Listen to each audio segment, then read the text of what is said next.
I call the member for Koowarba. Thanks, Speaker. I rise this evening to contribute to this debate on the Voluntary Assisted Dying Bill 2021.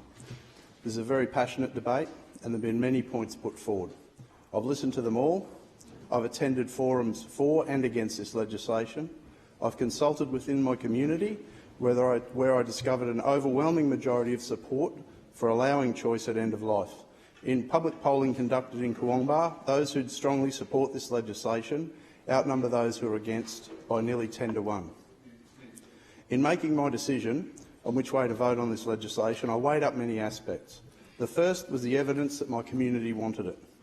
We're elected to represent our communities, so it's great to know they wanted me to support it. Secondly, I considered whether it was good legislation, and I'm confident the Queensland Law Reform Commission have delivered and made sure this legislation is legally sound. This included ticking off on concerns around coercion and making sure terminally ill patients have the time and opportunity to make their own choice. My final consideration was my personal views, and, Deputy Speaker, they've never been in doubt. I've lost quite a few loved ones over the years, mostly to cancer, starting with my mum when I was 12 years old, after a 7-year increasingly painful battle to both my mothers-in-law in the past 2 years. The reason I have two mothers-in-law is probably a story for another day. And one of my best mates, Peter Simpson, recently as well. It's Simo's journey that was the most painful, and he certainly was an advocate for voluntary assisted dying. The agony that he was in at the end when he called me to say goodbye, with cancer splitting his sternum in half and lumps of cancer all through his body and head, was incredible. He and his amazing wife and carer, Penny, documented the journey, and it's a real shame that at the end he couldn't have accessed the choice that I hope becomes law this week. Speaker, there's been a push for more palliative care and an argument that this is the answer rather than voluntary assisted dying.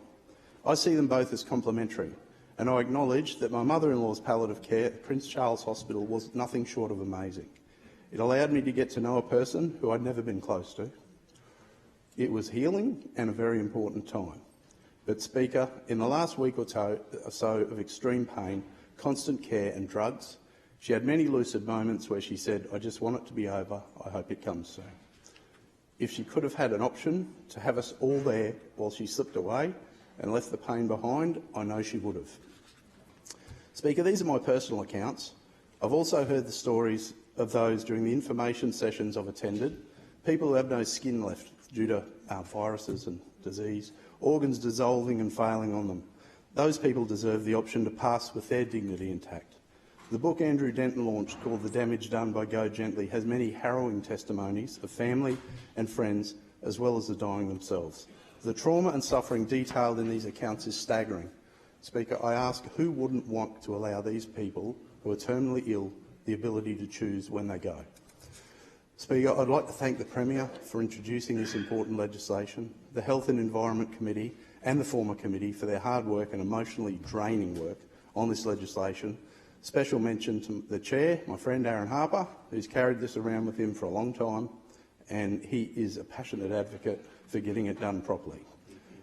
I'd like to thank the Queensland Law Reform Commission for their work on this as well, and as well as strong advocates who, along the way, like Andrew Denton, Everil Compton, have always taken time to provide advice during this journey, and my dear friend Penny Tovey and Simo for letting me share their journey. In researching my decision on this legislation, I came across a debating technique called the Gish Gallop, which has been used extensively during the lead-up to this debate by some parties. I've seen a bit of it in the House. The Gish Gallop focuses on overwhelming a debate with as many arguments as possible, without regard for accuracy or strength of argument. In other words, quantity over quality. This technique is used often to create doubt, in the hope that even a supporter may think, well, I support this topic, this may not be the right time, or this isn't the right bill to get this done. Speaker, I urge everyone watching this debate to imagine, or for those with personal experience to remember, looking into the eyes of a loved one who just wants to end the suffering. Imagine they've ticked all the legal boxes that are proposed, then imagine telling them, "I'm sorry, now isn't the time," or "I'm sorry, we need to rewrite this bill." Well, Deputy Speaker, I won't be saying sorry, because I think now is the right time and this bill will get it right. Together, let's give terminally ill patients a choice at the end, a choice to die with dignity if the alternative is worse. And I'll just finish up with saying something that Penny Tovey said recently, and others have said as well. I think it sums it up really well. This legislation will not cause one extra death. It will cause a lot less suffering at the end of life. I will be supporting this legislation, and I commend the bill to the House.